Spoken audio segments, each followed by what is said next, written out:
Hoy, San Telmo! Yari ka sa akin, huhulihin kita.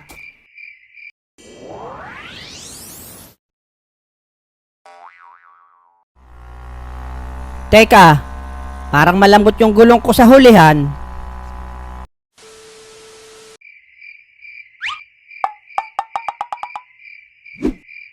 Sabi na nga ba flat. Dito pa naplatan sa madilim na lugar. Wala nang vulcanizing nito, gabi na Toy, gabi na. Anong ginagawa mo dito? Nako po, sino to? Si Kamatayan? Nakakatakot naman. Ah, wala ho. May ibebenta lang ako sa'yo. Itong libro.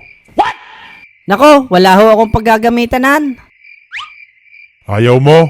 Kung hindi, may mangyayari sa'yo ngayon. Ah, sige ho.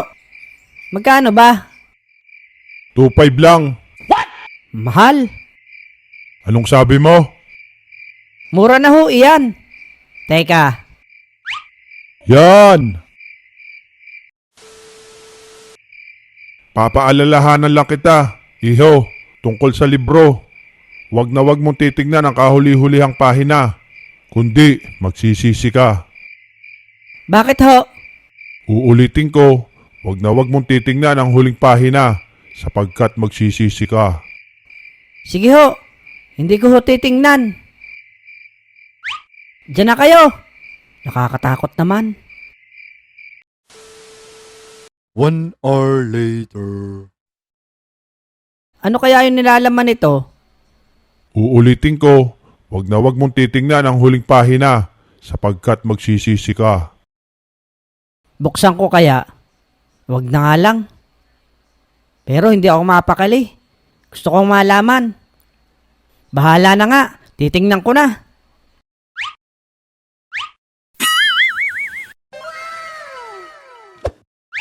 National Bookstore. 29 pesos. Animal na yun. Na-scam ako .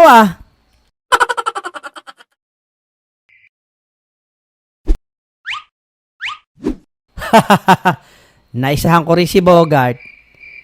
May pambili na ako ng maraming libro.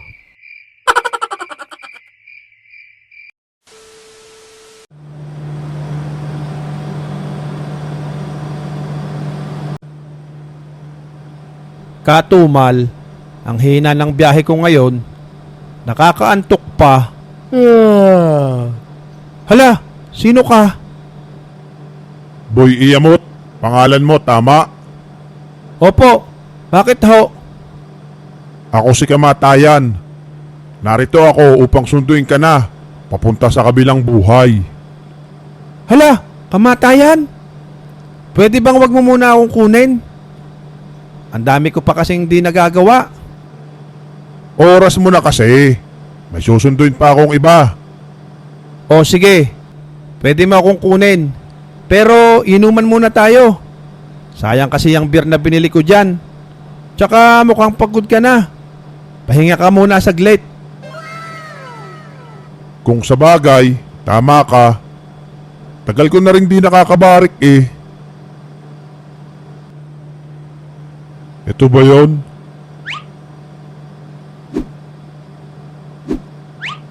Sarap nito.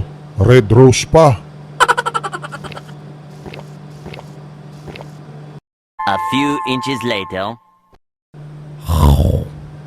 Maigi naman. Nalasing na si Kamatayan. Teka, at ilalagay ko ang pangalan ko sa huli para hindi ako maunang kunin.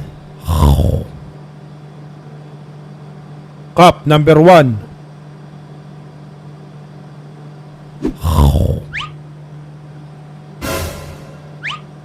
Hala, nalasing ako . Maraming salamat sa pag-alok mo ng alak, Boy Iyamot. Nakakatulog ako ng kaunting oras. Mabait ka namang tao. At dahil dyan, nagpakita ka ng mabuting kalooban sa akin. Hindi muna ako magsisimula sa number 1. Kundi, magsisimula ako sa panghuli. Naku po! Wag mo akong kunin, sige. Kung hindi, ibabangga ko to. Hoy, wag! Ayoko pang mamatay, Boy Iyamot! Takot ka pala ha?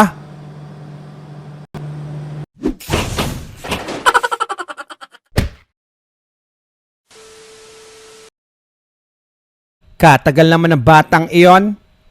Gabi na, gala pa ng gala. Eto na pala ang kumag. Hoy, Bogart! Saan ka pupunta? Sa damuhan ay, maglalaro. Alam mo bang may nangunguhang santel mo dyan sa damuhan? Doon ka na nga lang sa loob maglaro. San Telmo? Ano yon, Nay? Basta, tawagin mo na nga rin ang lolo mo pag nakita mo dyan.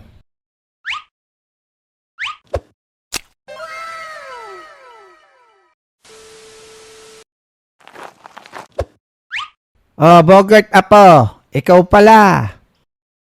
Lo, ano po yung San Telmo? Yung santel mo, yan ay isang mailap at mahiwagang malabolang apoy na lumulutang, na lumalabas lang paggabi at kadalasang nakikita sa mga damuhan. Ah, ganun pala yon, Lo. Sige Apo, ako'y may pupuntahan saglit. Makapunta nga sa damuhan. Tingnan ko kung totoo ang sinasabi ni Lolo. 1 hour later.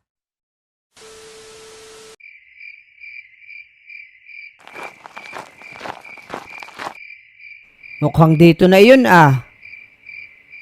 Totoo kaya yun? Bah, ano yun?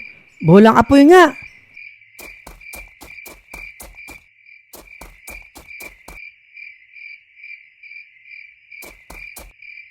Hala, totoo nga sabi ni Lolo. Mailap nga ang San Telmo. Ayun, nasa kabila naman.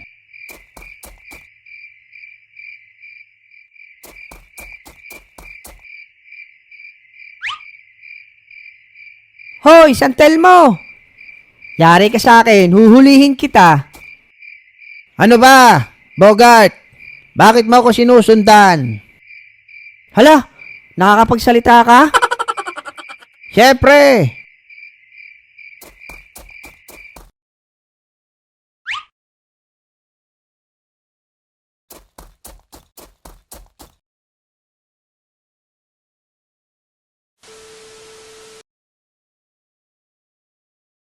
Nawala agad? Dito lang nagpunta eh. Animal na bata to. Lolo mo to. Tumatay ako, habol ka ng habol. Lentek, namatay na tuloy tong sulo ko, katatakbo. Kayo pala yon, Lolo. Kala ko San Telmo. Di ni panadayo ng pagdumay.